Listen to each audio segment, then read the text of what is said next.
the impact that we've seen for our people has really been focused around creating an environment where there's trust and there's confidence that they're a part of something great and they're making an impact in this business and something bigger than themselves. What we've seen, the impact to our business, has actually quite been remarkable.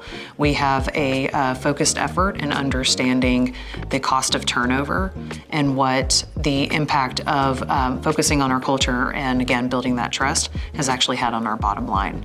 As we focus on understanding the cost of our turnover, if, for instance, we were to be saying this to a CFO, is what is actually the cost to the business if you don't pay attention to this?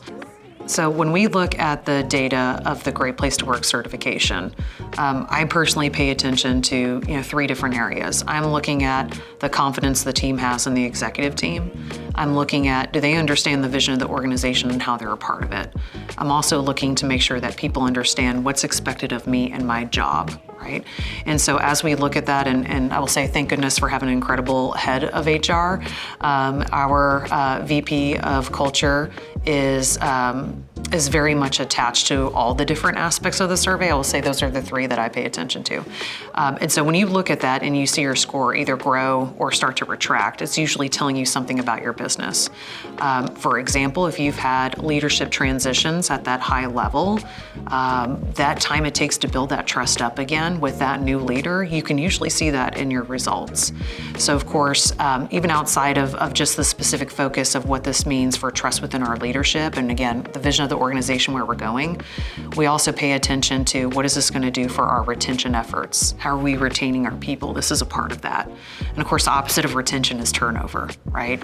And so why we pay so much attention to the fiscal results of the survey, even though it's just a one-time-a-year survey, it's year over year and you can see that progress. It's a part of the story of your company.